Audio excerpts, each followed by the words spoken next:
vue. Je crois que je vais vous raconter un tout petit peu l'historique de mes expériences. Et à partir de là, nous allons chacun tirer des enseignements. C'est surtout ça. Et pour ce faire, il faudrait après un moment donné qu'on ait un peu plus d'interaction. C'est comme ça que je vois la chose. J'espère que tout le monde m'entend bien hein, et que ça passe bien. Aïssata, c'est bon? Vous pouvez me faire signe?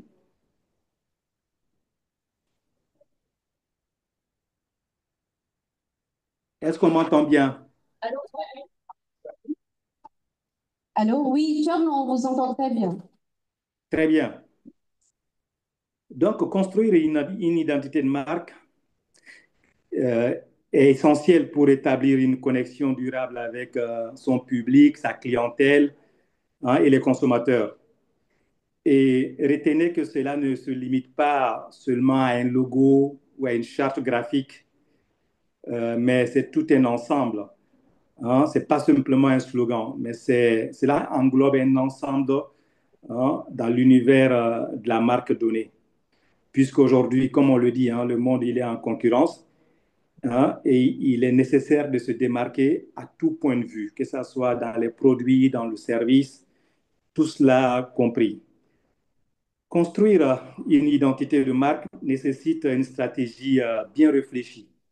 Déjà, il faut que l'entreprise existe et que l'entreprise identifie son domaine d'activité. Et cette activité peut être la production de biens ou la fourniture de services, comme on le dit si bien. Hein? Une identité de marque aide à se différencier de la concurrence, mais construit également et surtout une connexion particulière entre le produit et le service, soit le produit, soit le service, et le public cible, ce qui peut être soit le consommateur, soit l'utilisateur. Et ce qu'il faut retenir, c'est que quand on parle de marque, c'est une identité qui englobe plusieurs choses. Mais en premier lieu, l'identité de marque englobe les mêmes valeurs que l'entreprise bâtit.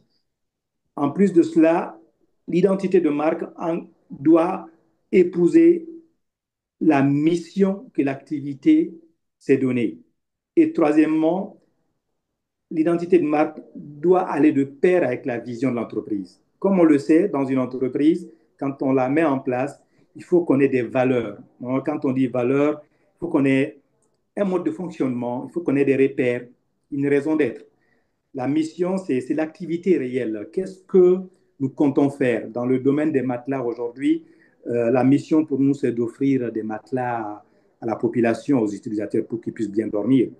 Et notre vision, c'est le résultat attendu. Le résultat attendu, toujours dans la notion des matelas, c'est parvenir à vendre des matelas de bonne qualité. Je parle de matelas. Moi-même, je suis en train de marcher dans le mauvais sens, puisque quand on regarde Fofi, il n'y a pas que des matelas. C'est de proposer des produits qui vont satisfaire à des besoins de confort, de durée dans le temps. Exactement ça. Donc, à partir de là, quand on va parler de la notion de marque, on ne peut pas dissocier avec l'expérience client. L'expérience client est égale typiquement à la perception que le client, en tant que consommateur, en tant que personne d'échange, perçoit par rapport au produit. Donc, il est donc fondamental que chaque contact soit bien pensé et bien géré.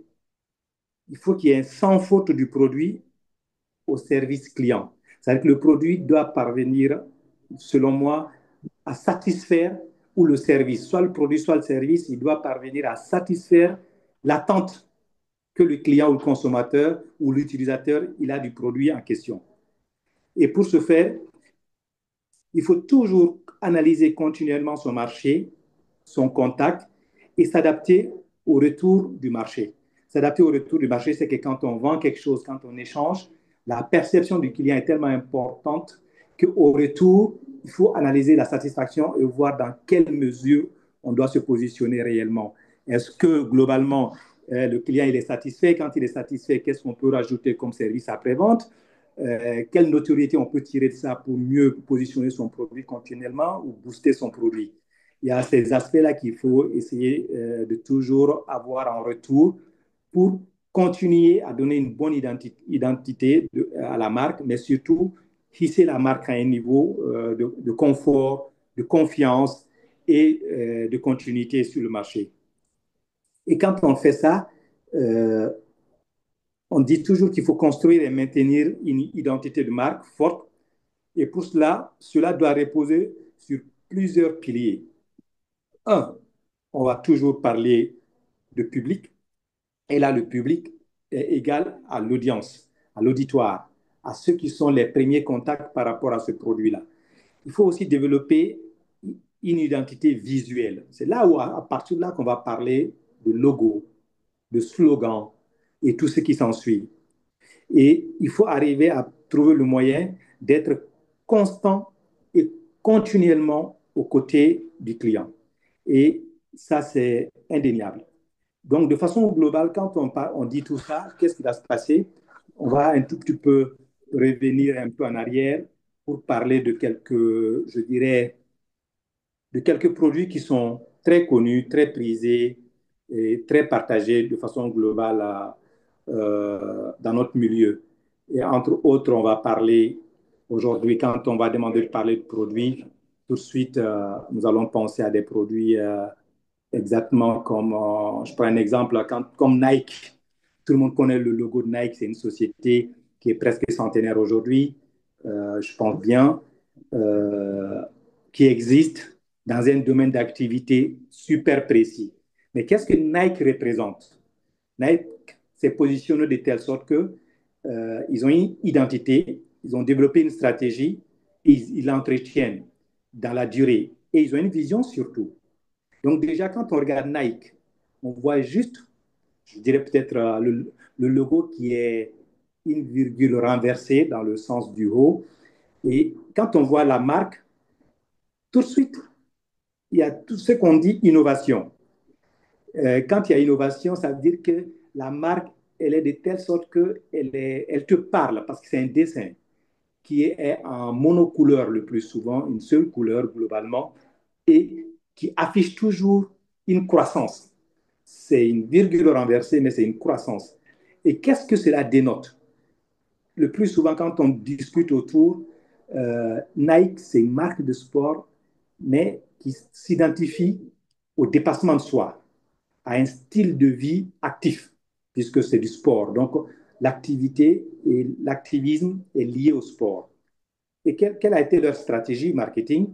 C'est-à-dire qu'ils ont toujours été dans l'innovation continue. Ils ont beaucoup influencé le domaine du sport et tout ce qui tourne autour du sport. Et pour pouvoir atteindre ce monde-là, ils ont fait le choix d'être directement en lien avec les sportifs. Donc, les collaborateurs qui boostent le produit, qui accompagnent le produit, qui mettent le produit en avant, le plus souvent, c'est les sportifs eux-mêmes, des sportifs de haut niveau qui réussissent dans leur domaine de compétences. Et qu'est-ce qu'ils font pour entretenir la marque? Ils sont toujours dans le recherche et développement. Il y a des slogans souvent qui sont ajoutés à Nike. Si j'ai bonne mémoire, c'est Just do it. Hein? C'est une petite phrase. Il faut juste dire, avoir confiance et puis il faut le faire. Quand il faut le faire, au bout du compte, c'est la réussite. C'est une marque qui est très ancienne, mais comme on l'a dit plus haut, la vision de la marque, c'est d'inspirer à chaque athlète à travers le monde. Aujourd'hui, c'est l'une des marques les mieux positionnées dans le domaine sportif. Ça, j'ai pris cet exemple précis pour un tout petit peu camper. Mais là, on peut parler de Jumbo. C'est-à-dire que les cubes Jumbo, j'allais dire cube Magie. Magie, c'est une marque à part. Mais Jumbo, c'est déjà pour vous dire, quand on va dire cube Magie, c'est qu'on a un problème de positionnement parce que ça veut dire que la marque s'est positionnée de telle sorte qu'on identifie tout de suite cube à Magie, Magie à cube ou cube à Magie, ainsi de suite. Mais j'ai fait le choix de parler de Jumbo. Jumbo, déjà, c'est dans l'alimentaire, l'agroalimentaire, où est-ce qu'on va trouver le plus souvent? Chez nous en Afrique, ça va être chez le boutiquier du coin, sur les étals des dames au niveau du marché. Et globalement, l'accessibilité est très simple. Les prix, c'est des produits à petit prix.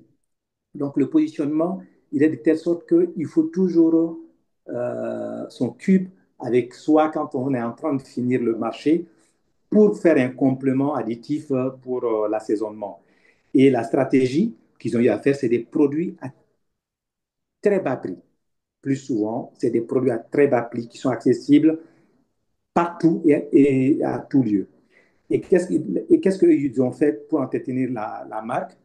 Ils ont un partenariat avec les producteurs locaux, avec les responsabilités sociales et environnementales. C'est de faire toujours en sorte que, après chaque plat, que l'assaisonnement, que le complément qui puisse permettre à ce que le produit soit bon et que l'aliment soit bon, c'est le cube qu'il faut rajouter. Ils sont positionnés dans ce domaine précis. J'ai fait le choix de proposer aussi la marque que tout le monde connaît, iPhone. iPhone, c'est une pomme croquée, Macintosh. Mais aujourd'hui, quand on regarde la marque, elle s'est positionnée dans la gamme des téléphones smartphones, incarnant le haut de gamme et l'innovation. C'est toujours le dernier iPhone va toujours être très performant en batterie, va être très performant en nombre de pixels pour les photos. Il va être très performant aussi en termes, on va dire, de connectivité et tout ce qui s'ensuit. Hein, l'identité, c'est toujours, avec iPhone, c'est des designs minimalistes où le dessin n'est pas très énorme. C'est juste une écriture avec un design qui ne change pas beaucoup dans le temps. Mais ils ont fait de telle sorte qu'il soit toujours perceptible et il a été positionné de telle sorte que même ceux qui n'ont pas le moyen rêvent d'avoir leur téléphone un jour. Par exemple, je finirai par parler du cas de Fofi. Quand on regarde la marque Fofi, il nous est arrivé à la repositionner. Auparavant, pour ceux qui se rappellent, on va dire il y a 28 ans en arrière, moi, quand je commençais à travailler Fofi, les couleurs, c'était du jaune et du vert avec un éléphant. Hein, l'éléphant magnifiait la puissance, donc l'éléphant pouvait mettre sa patte sur le matelas et puis le matelas était incurvable. Mais du point de vue de la largeur de l'offre où les produits, on est allé de la production de matelas à la production de cuves et il s'en est suivi la menuiserie, l'ameublement et tout ce qu'il y a comme les différents corps de métier qui ont suivi. Il nous est arrivé de réfléchir et à nous repositionner. Dans ce cas précis, donc, nous avons opté pour un logo où on dit Fofi. Fofi déjà a une connotation et puis un sens très intime. C'est le prénom de ma grand-mère paternelle que nous n'avons pas connu. Mais en tradition littéraire, terre à terre, Fofi veut dire bien-être. Donc, pour tous les produits qui sont en production chez nous, nous pensons déjà dans un premier temps au bien-être. Donc, on s'est positionné en termes de valeur, en termes de mission et en termes de vision, c'est-à-dire qu'à produire de façon manufacturière. La manufacture sur le monde aujourd'hui, il est le plus souvent déterminé par la couleur bleue. Donc, on a choisi la couleur bleue, à dominance bleue. À partir pour l'industrie, c'est le plus souvent le bleu. Donc, on a opté pour une charte graphique avec une écriture un peu iconique qui veut dire que, c'est-à-dire qu'il y a un petit demi-cercle que Fofi forme par le haut, c'est-à-dire qu'il est infini, il englobe beaucoup de choses. Et en bas, on a mis industrie. Donc, quand on regarde Fofi aujourd'hui, c'est-à-dire qu'on s'est positionné en termes de vision, de valeur déjà dans la production de biens. C'est-à-dire qu'en termes de mission, on s'est donné pour mission de pouvoir offrir des matelas à tous les Maliens, à toutes les Maliennes, en plus des matelas, tous les produits que nous proposons, que l'ensemble des Maliens puissent l'avoir. Et notre vision, c'est de pouvoir satisfaire aux besoins de l'ensemble de la population à travers nos produits.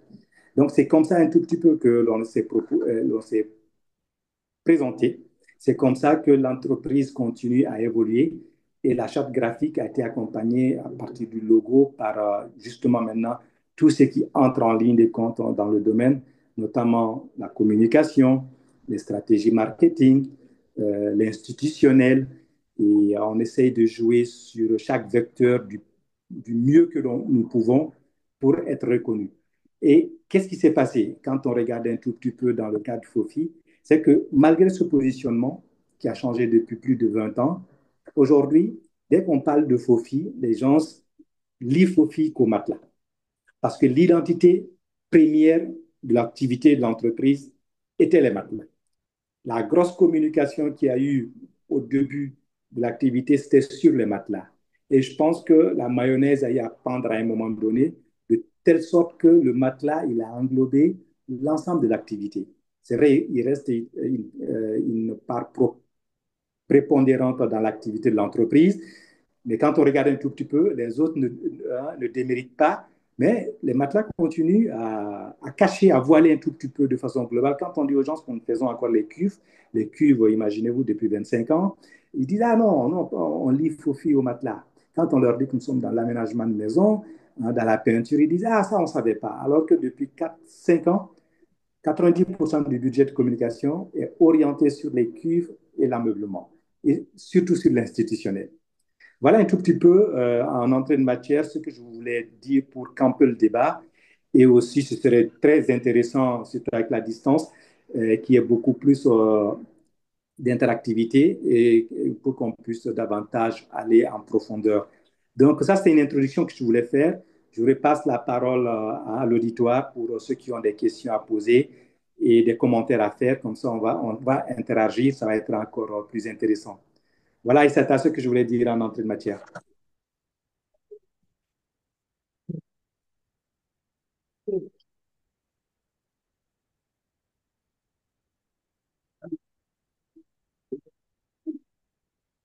Allô? Allô? Allô, bonsoir, monsieur. Bonsoir, bonsoir. Je prends le relais de Aïssata. Merci pour OK, cette très belle présentation. Donc, ça je marche. vais passer la parole à l'auditoire s'il y a des questions par rapport à la présentation qu'on vient de voir. Bon, je vais être discriminatoire, je vais commencer par la dame. Bonjour, Monsieur Tierno. Je suis Marie Bonjour. Vallée, étudiante à l'EPHEP Smart School. Pour vous, j'ai deux questions. La première, c'est OK. quel rôle jouent les réseaux sociaux et les influenceurs dans votre stratégie de communication, d'engagement client et surtout dans votre branding? La deuxième, comment mesurez-vous la satisfaction et la fidélité de vos clients et comment utilisez-vous ces données pour améliorer votre marque? C'est bon. Très bien. C'est bon, tiens, tu as noté? J'ai les deux questions, oui. OK. Il y a une autre question. Il répond automatiquement. OK, d'accord. Tiens, on va faire question-réponse. Tu réponds, Très, ensuite on passe à une autre question. très bien.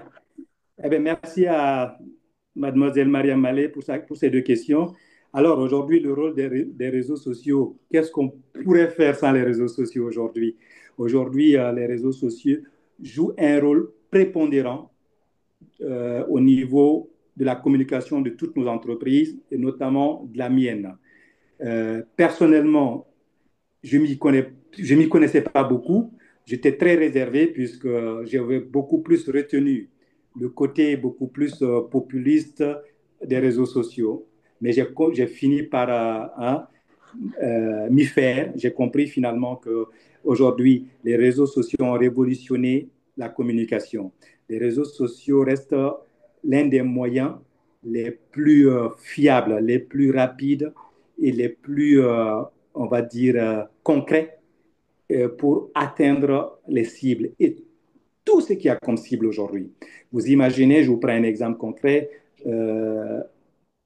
au mois de décembre 2024, à Fofi Industrie, on a décidé de faire une communication, enfin, faire une action marketing promotionnelle pour un tout petit peu faire plaisir à nos clients, mais surtout aussi en parenthèse pour les gestionnaires qui sont là, écouler le stock qui est là pour redémarrer l'année avec de nouveaux produits.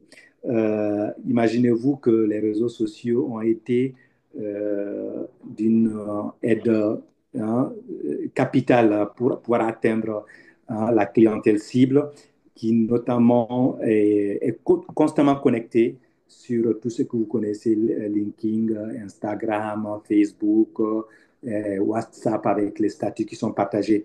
En fait, aujourd'hui, les réseaux sociaux autant sont un vecteur très important de communication et avec une accessibilité directe du client final, puisque chaque personne détient son téléphone. Et je pense que les gens se mettent plus de budget dans les connexions Internet que dans les appels en ligne. Donc, et dès que le message il est véhiculé sur les plateformes, il y a un maximum de chances que tout le monde puisse être informé à temps réel ou dans le temps continu, puisque dès que c'est dans le cloud, il ne se perd plus. Mais il a aussi, on va dire, ses côtés qu'il faut chercher à maîtriser. Il est tellement rapide, avec une interaction tellement facile qu'il faut en amont maîtriser sa compétence, maîtriser le sujet dont on veut parler, maîtriser aussi surtout, en plus de cela, c'est-à-dire que le timing. Auparavant, c'est totalement différent, on va dire, de la publicité classique que nous connaissons. Et malheureusement, pour mes amis de Spirit, les réseaux sociaux, ils sont, on va dire, à fond là-dedans. Mais les réseaux sociaux les ont fait changer de fusil d'épaule.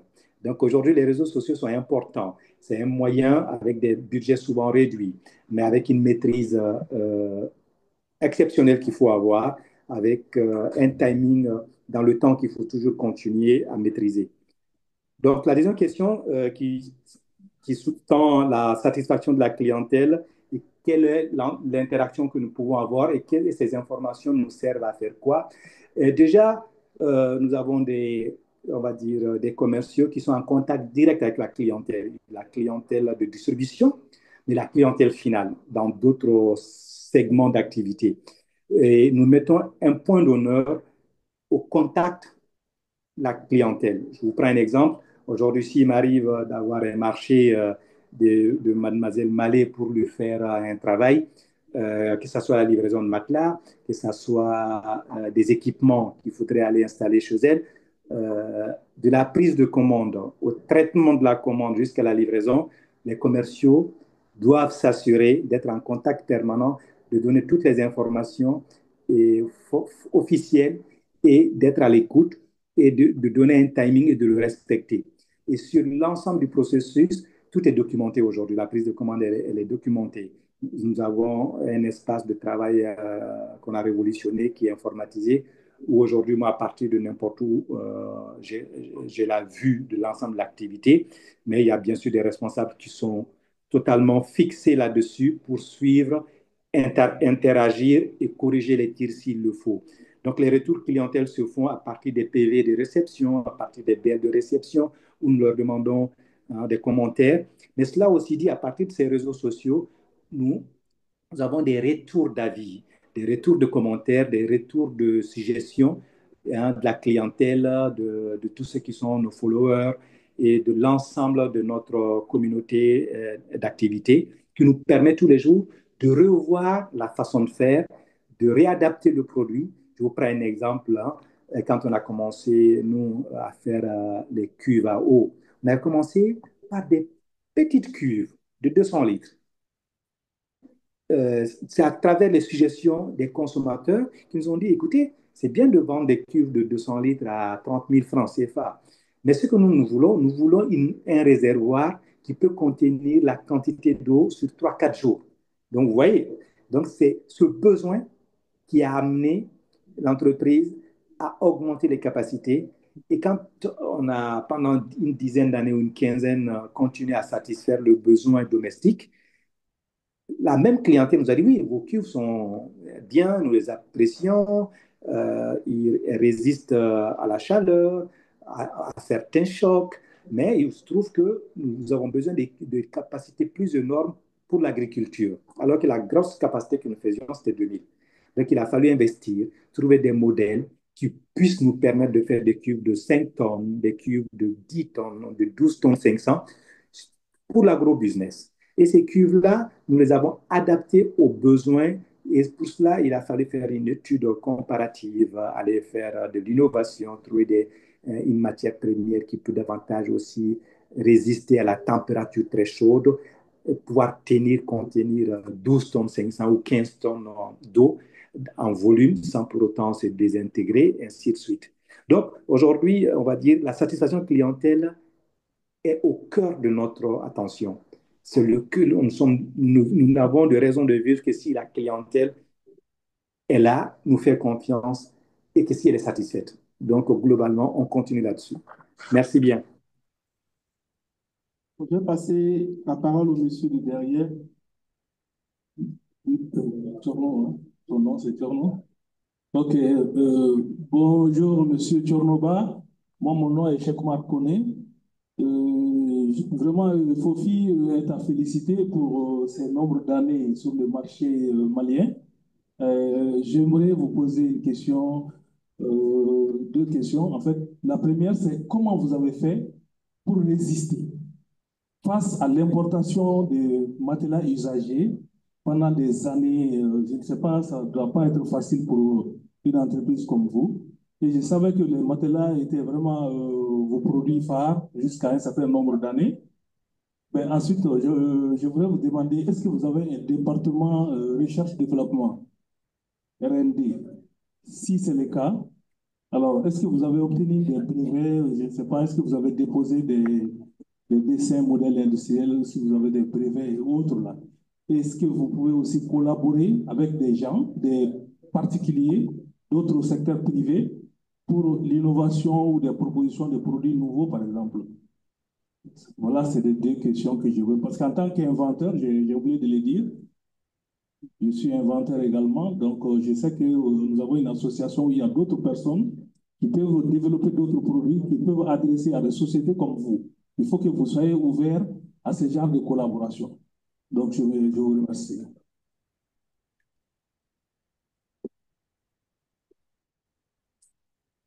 Bon, ben merci, Monsieur Koné, pour vos félicitations. Et bien sûr, vous faites bien de poser la question, comment est-ce que nous faisons pour résister? Nous résistons difficilement. C'est un cri de cœur que je profiterai certainement hein, de ce micro pour lancer le cri de cœur. Aujourd'hui, euh, nous avons besoin d'être mieux accompagnés, être protégés. Ce n'est pas le sujet réellement, c'est vrai. Mais alors, comment est-ce que nous sommes parvenus à résister. Euh, on souffre de l'importation frauduleuse. Nous souffrons de l'importation des produits usagés qui viennent de l'Europe. Nous souffrons aussi certainement de cette concurrence qui est souvent très déloyale, hein, je ne vous cache pas. Mais cela dit, quand ça arrive, il faut qu'on se réinvente. On essaie d'être compétitif du mieux que l'on peut. Les petits points positifs que nous avons, nous essayons de nous agripper dessus pour ne pas les perdre. Euh, nous essayons d'être au plus aux côtés et en face du consommateur final et à travailler sur notre marque, justement l'identité de marque de Fofi pour pouvoir convaincre le client que c'est le produit Fofi qui est le meilleur. Et aujourd'hui, quand on regarde l'importation des produits usagés, c'est le lieu, on continue à faire le lobbying, mais c'est le lieu aussi d'en parler avec toute la communauté des inventeurs, de tous ceux qui sont là, qui travaillent avec le CEMAPI dans ces domaines précis. Notre pays doit se développer à travers la production locale. C'est important, c'est comme ça que l'économie est bâtie, l'économie capitaliste est bâtie dans le monde. Il faut qu'il y ait de la production locale pour qu'il y ait une plus-value. Et quand il y a plus de value, il y a plus d'impôts, plus de taxes que nous payons, c'est comme ça que l'État même va davantage s'organiser. Donc il faudrait qu'on travaille sur les textes, il faut qu'on travaille sur les politiques publiques à la matière, il faut qu'on travaille sur aussi globalement, on va dire, la vision économique du pays. Et nous sommes disponibles pour cela. Et nous ne baisserons jamais, jamais les mains pour ça. La deuxième question concernant la recherche et développement, nous sommes permanemment là-dessus. Même actuellement, dans le métier de menuiserie, imaginez-vous que, je vais vous raconter une anecdote, hein. Nous, il y a 15 ans, nous ne faisions pas de menuiserie ni de tapisserie. Un beau jour, on a regardé les statistiques, on a trouvé qu'on n'avait plus de clients menuisiers. Ça nous a tité. On a fait une étude de marché. On allait voir nos clients habituels en leur demandant, mais pourquoi vous n'êtes plus payé? Ils disent, mais non, on veut des chutes de mousse. Vous ne faites pas de chutes de mousse, donc vos produits sont chers. Nous, on venait d'investir dans des machines à hauteur de plusieurs centaines de millions pour pouvoir faire des produits de bonne qualité. Mais il se trouve que les menuisiers voulaient les produits les plus bas, de deuxième ou troisième qualité, qui allait coûter moins cher pour pouvoir faire des salons. Donc, on avait perdu cette clientèle. Mais quand on a continué les analyses, on s'est retrouvé dans une situation où, imaginez-vous, 30% de matière dans un salon, c'est la mousse. Donc, dans une activité où les 30% sont constitués de mousse et nous sommes producteurs de mousse, on s'est dit qu'on avait notre rôle à jouer. C'est dans ça que nous avons bâti une structure dédiée à la cause. Et c'est le lieu aujourd'hui de faire un clin d'œil à Mme Bokoum, qui nous a beaucoup accompagnés, étant au ministère conseiller technique du ministre en son temps, pour monter ces dossiers-là. Ce n'était pas facile, il y a beaucoup d'anecdotes là-dessus, mais encore merci à elle. Donc aujourd'hui, nous avons un département recherche et développement et bien sûr, grâce au CEMAPI et à l'OAPI, notre identité est protégée. Nous avons des marques qui sont déposées depuis de longues années. Nous venons de rafraîchir le tout en 2022 et nous sommes en train de préparer une seconde phase sur des nouveaux produits que nous venons de lancer. Donc, nous essayons d'exister tant bien que mal dans un environnement un peu difficile, peut-être même hostile, mais où des hommes et des femmes jouent leur rôle et que de ce point de vue aussi sur le plan administratif, l'État a mis en place des structures qui nous accompagnent et ensemble, nous essayons d'évoluer petit à petit. Merci, M. Koné. Merci beaucoup. Bonjour, M. Tchernon. Oui. Moi, je suis Django Sissé, je suis ingénieur génie civil, président de l'Association malienne pour la promotion de la richesse, des inventions et innovations technologiques. Alors, je suis très content de vous rencontrer. J'ai deux petites questions. La première, je veux connaître les gammes de produits que vous êtes en train de faire au Mali. Et la deuxième, vous êtes présent dans combien de pays africains? Merci, M. Sissé, pour vos questions. Je vais aussi chercher à vous voir parce qu'on est voisins, mais on ne se voit jamais. Ah bon? On est voisins, on ne se voit jamais. Ah, il faudrait que tu vois. On nomme votre frère qui est décédé en 2009. Il y a fait à son âme encore le président de la République m'a mis en contact avec lui. C'était de pouvoir valoriser un de mes produits que j'ai inventé au Mali ici en 2009. C'était un système d'assainissement. Bon, OK. j'ai tout fait pour vous rencontrer parce que je suis parti au bureau, j'ai cherché à vous voir, mais malheureusement, on ne s'est pas vu au bureau et on ne s'est pas vu à la maison. Là, on va se voir. N'est-ce pas? Inch'Allah. Merci bien, Monsieur Django Sissé. Alors, en termes de gamme de produits, nous opérons sur quatre secteurs d'activité.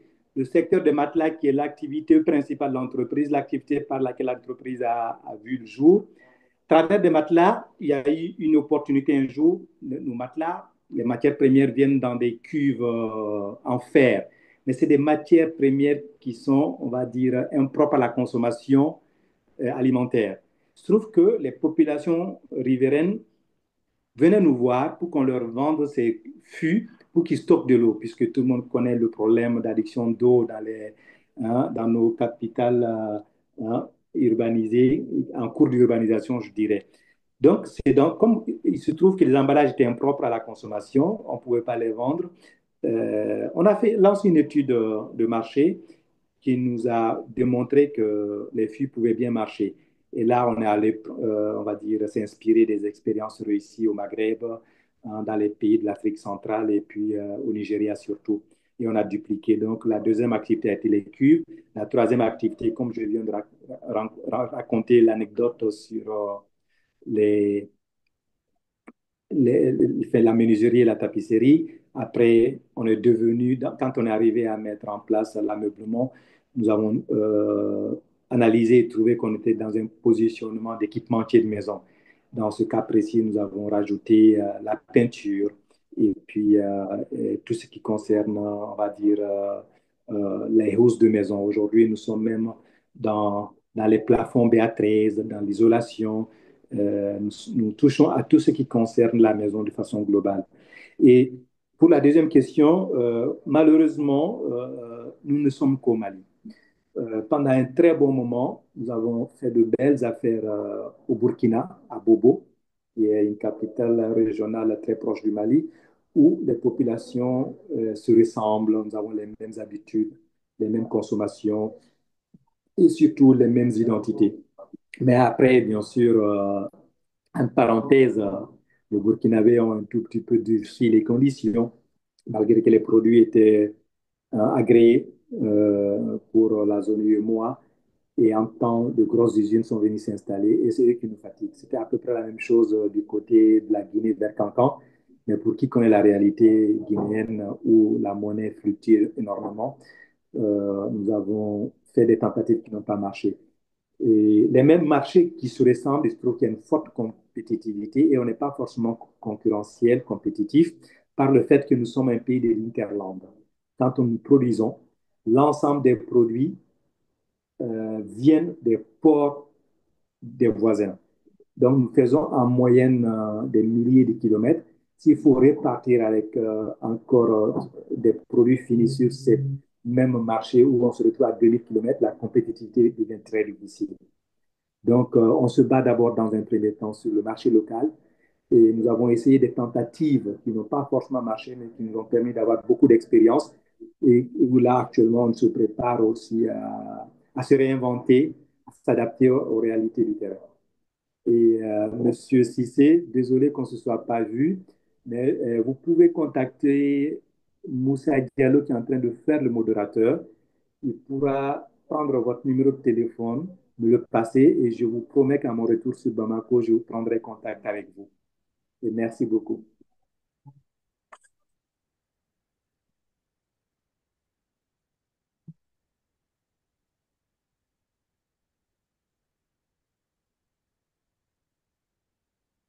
Bonsoir, Monsieur Chairman.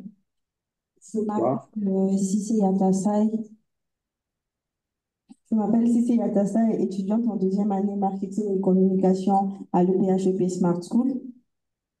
J'ai 5 questions. Mais je vais essayer d'être courte et concise. Courte et concise, ok. En tant que nouvelle marque malienne qui veut concurrencer avec des géants comme Nutella sur le marché malien, en sachant que le Mali ne valorise pas forcément les produits, les consommateurs maliens ne valorisent pas forcément les produits maliens, comment je devrais positionner mon branding? Aussi, quelles sont les meilleures stratégies de branding? Et aussi, comment transformer des clients en ambassadeurs de la marque? C'est bon, je m'arrête là. Très bien, Madame Cissé Yatassaï. Alors, entendez bien que comment parvenir à positionner son produit pour que le Malien consomme votre produit. C'est vrai qu'on est un tout petit peu souvent sur des marchés extravertis où les habitudes de consommation, les gens préfèrent toujours des produits importés parce que là, il y a une notion de confiance, il y a une notion de satisfaction et une notion on va dire, de se sentir valorisé. Alors, qu'est-ce qui va faire la différence entre, peut-être, je prends un exemple, un matelas Fofi, un matelas Dolidol qui est fait au Maroc ou bien un Duplo qui est fait en Italie? Si réellement dans mon positionnement, ça c'est la partie la plus simple, bien sûr. Le client, il n'aime pas les produits qui sont fabriqués localement. Dans un premier temps, vous n'êtes pas obligé de lui dire que le produit est fait localement. Il ne s'agit pas de mentir. Positionnez votre produit comme l'un des meilleurs produits parmi les produits qui sont les produits les mieux connus. Ça, c'est un premier aspect.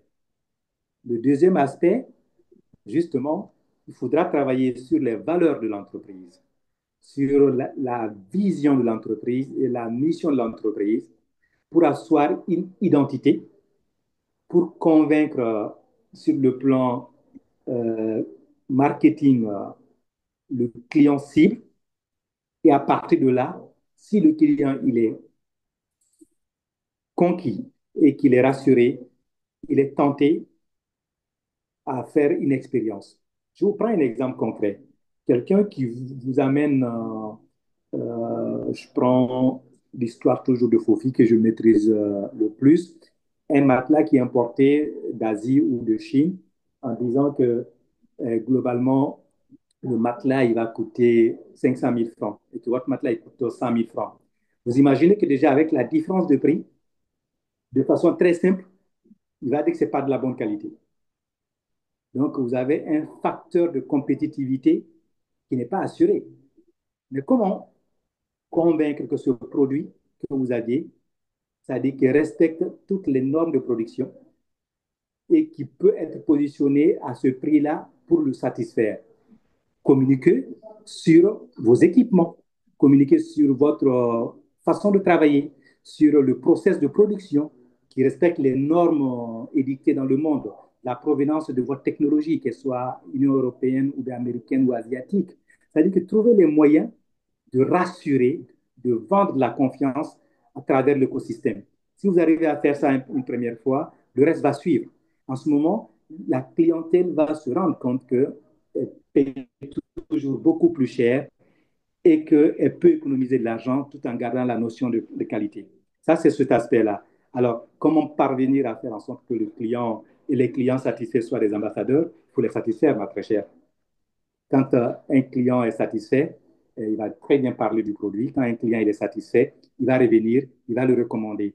Et pour cela, il faut créer, il faut maintenir un lien avec le client. Un client satisfait, peut-être qu'il est satisfait à lui seul, peut-être. Un client qui n'est pas satisfait est très destructeur. Un client non satisfait va mal parler de votre produit ou de votre service et ça va vous suivre pour toute la vie. Et c'est ça le danger. Donc, dans tout ce que l'on fait, pensez à l'image de marque, pensez à que dira-t-on, pensez à maîtriser ce que le produit peut satisfaire vis-à-vis de la clientèle. C'est surtout très important. Merci bien à vous pour vos questions. Bonsoir, bonsoir Tierno. Bonsoir. Ouais, c'est Bangali Spirit. Très bien, grand chef. Comment tu vas, ça va? Alhamdulillah. Tu nous as lancé un pic tout à l'heure, hein, mais bon. Voilà, donc je trouve vraiment que ce thème, il te correspond. Ah, Parce que quand on dit construire une marque puissante et durable, vraiment, je oui, sais qu'il faut filer parce que c'est une marque qui est là depuis bientôt 40 ans. Donc ça veut dire que c'est une marque qui est constante, qui est puissante et qui est durable. Maintenant, j'ai juste deux petites questions. Toi, quelle est toi la perception que toi tu as de la marque Fofi? Parce que souvent les gens associent la marque Fofi à un marché de niche. Est-ce que tu penses que cette perception, elle est réelle ou elle est erronée? Et, et la deuxième question, c'est que, bon, je sais que pendant longtemps, tu as été sur un marché, on va dire, duopole. Mais aujourd'hui, on sait qu'il y a une concurrence qui est très forte et que tu es un peu bouleversé de partout. Donc, j'aimerais bien que tu partages peut-être cette expérience avec les clients pour leur expliquer comment toi, tu mets en place ta stratégie commerciale pour pouvoir te défendre par rapport à ces marques-là. Bon, je ne sais pas s'ils m'ont entendu ou pas, hein. Ah, mais c'est dommage. ouais, Bengal, je suis là de nouveau. Oui, tu m'entends? Là, c'est bon, je t'entends. Oui. Donc, en fait, je disais, je pense que ce thème te correspond parce que quand on dit construire une identité puissante et durable, je pense qu'il faut filer, parce qu'il faut filer là Ouais, depuis 40 ans. Ça veut dire vraiment qu'il y a une stratégie d'entreprise qui est là, même si c'est une ouais. entreprise à la base. Et donc, on sait vraiment que la marque, elle est constante. Ce qui n'est pas forcément le point fort des marques maliennes. Maintenant, ça m'amène à te poser deux questions. Toi, en tant que le DG de Fossé, quelle est la perception que toi tu as de ta propre marque? Parce que les gens se font une marque sur un marché de niche. Est-ce que cette perception, elle est vraiment réelle pour toi ou bien elle est erronée? Donc la deuxième chose, c'est qu'on sait que pendant longtemps, tu étais sur un marché de duopole. Mais aujourd'hui, on sait qu'il y a une concurrence qui est pure et parfaite, on va dire. Et j'aimerais peut-être que tu expliques un peu peut-être aux étudiants quelle est la stratégie que toi tu es en train d'adopter aujourd'hui face à cette concurrence qui est assez rude. On est vraiment là dans le thème. Merci beaucoup. Très bien, merci, cher ami. Dans un premier temps, la perception, comme justement on parle de marque, on est vraiment dans le cœur du métier. La perception de la clientèle, à un moment donné, bien sûr, on nous avait toujours mis, c'est-à-dire qu'à un niveau de qualité supérieur, des produits qui coûtaient un peu plus cher. puisque quelque part même on essayait euh, de vendre en respectant toutes les normes avec des factures normalisées, la TVA. Donc cette perception, quelque part, a fait fuir un tout petit peu une clientèle qui, par le plus souvent, n'a pas besoin de facture, qui veut tout de suite payer moins cher et puis qui après veut passer à autre chose. Alors, cette perception, quand on l'a comprise, on a essayé d'inverser la tendance.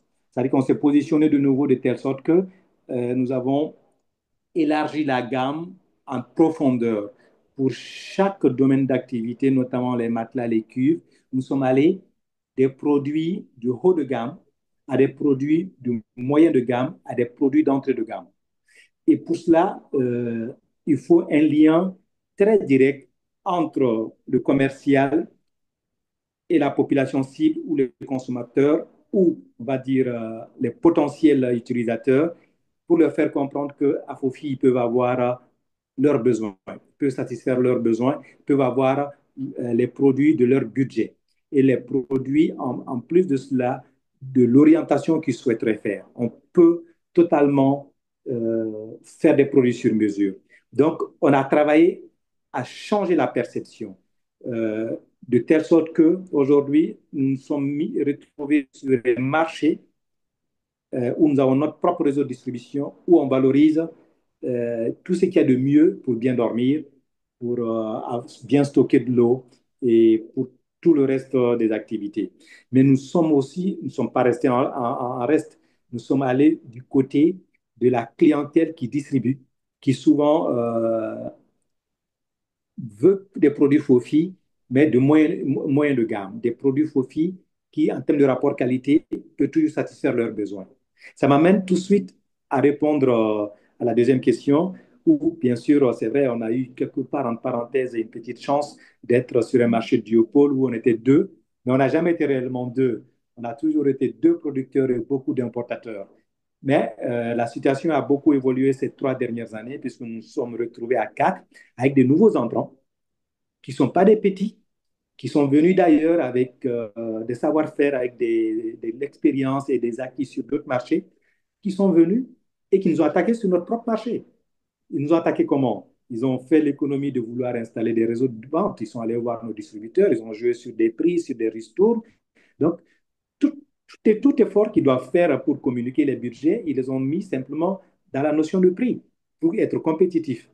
Et vous imaginez, on a été surpris de voir que sur le marché malien, il y avait des usines, pas pour les dénigrer, mais en parenthèse, qui n'avaient même pas d'agrément, qui produisaient, sans citer de marque, puisqu'ils voulaient se confondre, c'est-à-dire que dans le marché, qu'on ne s'en rende pas compte. Alors, quand on s'en est rendu compte, on n'avait pas d'autre choix que de réagir. La première réaction, déjà, dans un premier temps, c'est d'étudier les produits, d'identifier le rapport qualité-prix et nous aussi de le comparer à ce qu'on propose et maintenant d'aller dans une stratégie de riposte, de combat où aujourd'hui il va être difficile de continuer des guerres de prix. C'est dévastateur, ça tue une entreprise. On s'est positionné de telle sorte qu'on a vraiment mis l'accent maintenant de plus en plus sur les entrées de gamme. Les entrées de gamme, puisqu'ils sont restés sur les entrées de gamme, nous on était sur des hauts de gamme et des moyennes de gamme. Les entrées de gamme, c'est de pouvoir satisfaire la vente des petits prix. Et donc, ça nous amène à nous orienter sur une clientèle que nous n'avons pas beaucoup développée par le passé et qui n'existait même pas. Mais maintenant, quand il y a plusieurs offres, il faut jouer sur euh, les aspects visuels de la marque, la confiance notamment sur la marque, la notion de prix, les emballages, le positionnement dans le marché. Donc, nous avons tenu à être sur par le passé, il y a 10 ans en arrière, il y avait des axes prioritaires de vente de matelas au Mali, notamment marché Médine et Dabanani. Aujourd'hui, il y a des boutiques de proximité, il y a des grands magasins partenaires. Donc, on a essayé de se positionner, d'avoir une segmentation de marché plus ouverte et que ça soit à l'intérieur du pays, que ce soit à Bamako, et surtout, d'avoir des produits d'entrée de gamme et toujours avec une forte communication, surtout sur les réseaux sociaux. Merci.